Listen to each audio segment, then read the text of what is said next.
I'm not allowed to have the pot roast tonight. Instead, I'm offered leftover soup and salad from 3 days ago. There might be a chance it's gone off, but I'm told to eat it anyway to avoid being wasteful. Don't waste good food on yourself when I can eat this, is the remark made, suggesting that leftovers are more than adequate for me. Amidst this, there's a constant stream of unpleasant remarks directed at me by my mother-in-law. She often makes these obnoxious comments that bother me. My name is Janice, a 29-year-old woman balancing the demands of work and home life. I got married just last year, and since then, my husband and I have been living with his family. Although I wasn't keen on the idea of living with my in-laws, as the eldest son, my husband felt obligated to stay close to home, especially after the passing of his father. He insists on caring for his vibrant and energetic mother, though I can't quite understand his concerns, given her zest for life. With my brother-in-law working abroad, it seemed like the only feasible arrangement. Initially, I found the idea of living with my in-laws outdated, but my husband and his mother are quite traditional. Unfortunately, this living situation has become increasingly difficult for me. Lately, my husband has begun to mimic his mother's harsh demeanor towards me, a stark contrast to his pre-marriage behavior. His attitude has shifted dramatically. He now speaks to me with a superiority that wasn't there before, often yelling and causing me immense stress. For example, just recently, he complained about how I ironed his shirt. "Hey, why is my shirt so wrinkled? I'll be embarrassed at work like this. Can't you even iron properly?" he snapped. When I tried to defend my efforts, insisting that I had indeed ironed his shirt correctly, he retorted dismissively, "Your properly is not proper at all. Realize that. What a useless wife you are." His words were unnecessarily cruel. "That's so mean. You don't have to say it like that," I responded, to which he further insulted me, comparing my face to the wrinkled shirt and remarking that I looked older than my age, which he claimed was a turnoff. This kind of treatment, coupled with a constant undercurrent of criticism from my mother-in-law, makes every day a struggle, and I often feel isolated and misunderstood in what should be my new home. Before we got married, he used to call me adorable and treated me like a princess, but now his behavior has drastically changed. He not only insults my parents, but also laughs about it afterward. I find it baffling and hurtful. It's even crossed my mind how, ironically, he's losing hair for someone his age, and secretly, I've found myself wishing he'd just go bald. Our marriage is still quite new, but I'm already concerned about our future. Sometimes, the thought of divorce even crosses my mind. After a long day at work, I come home only to face a mountain of chores, completely exhausted. Yet, my mother-in-law, who spends her days just watching TV, never lifts a finger to help. I often find crumbs from her snacks all over the floor, which I end up cleaning. It's frustrating, especially when she doesn't even bother to use a plate. One evening after dinner, she suddenly suggested, "Let's all go to a spa resort for the new year."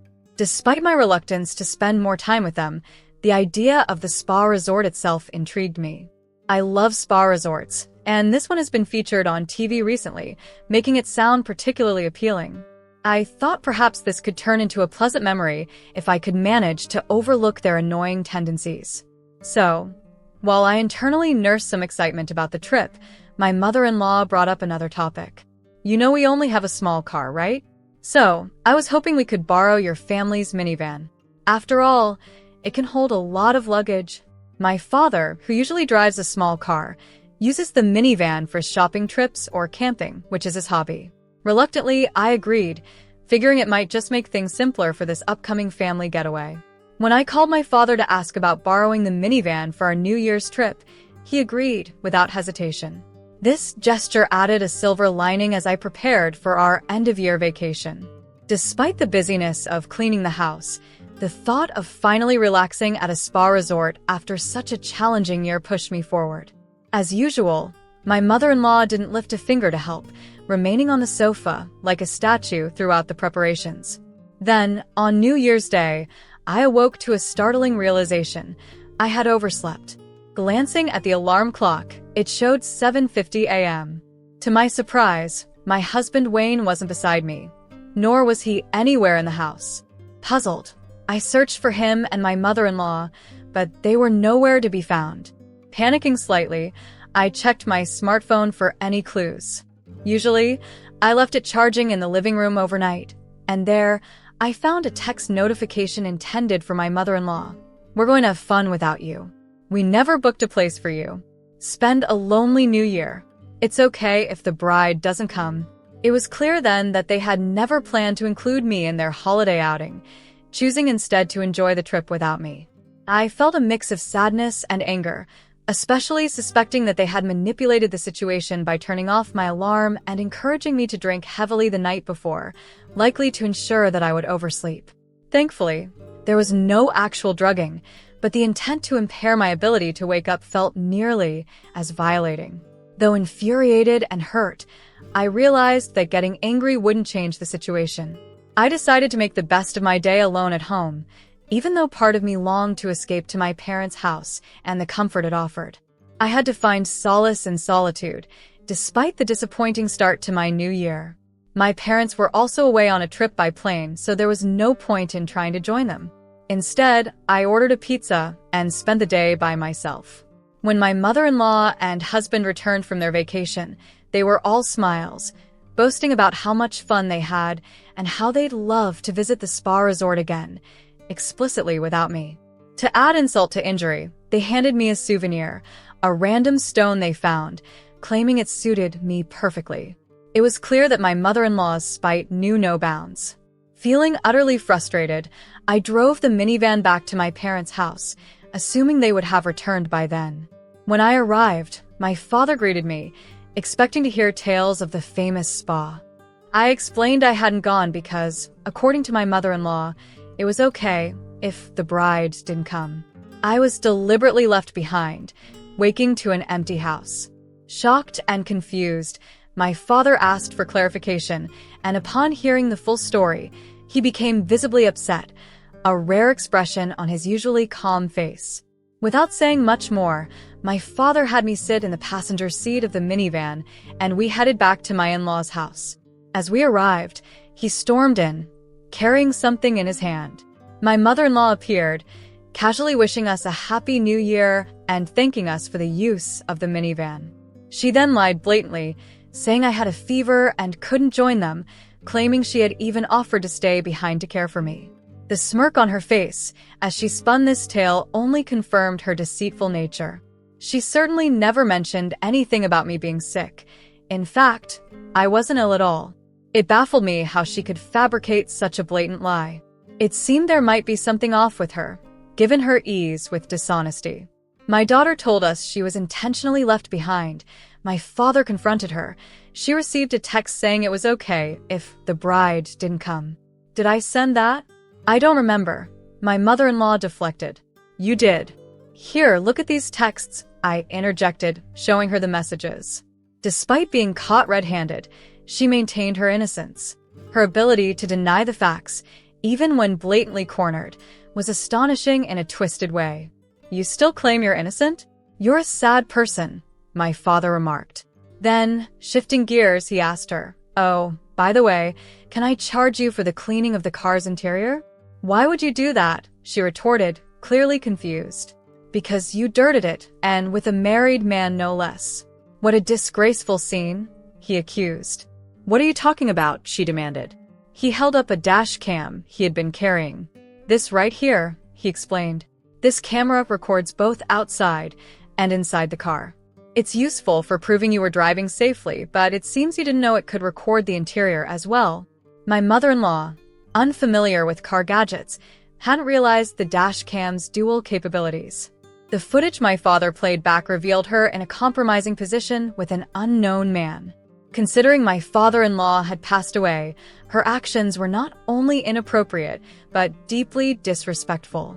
The shock and regret of witnessing such behavior weighed heavily on us, shattering any semblance of respect we might have still held for her. "What on earth were you doing in the family car? This was the same day you borrowed it." How appalling, my father confronted her as the footage from the dash cam played.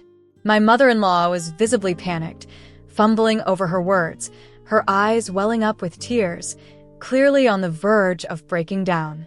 Despite a part of me finding the unfolding drama somewhat amusing, I knew it might be cruel to feel this way. Yet, after all the torment she had put me through, it felt like she deserved a taste of her own medicine. I found it impossible to muster any sympathy for her. As she scrambled to explain herself, her excuses were disjointed and desperate, betraying her flustered state. Suddenly, my father reached into his pocket and pulled out a photograph. It showed my mother-in-law and the same man from the video engaged in an inappropriate act in broad daylight, in a secluded yet public setting.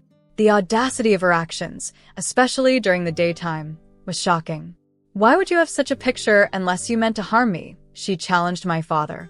"Remember, I'm a detective," my father replied coolly.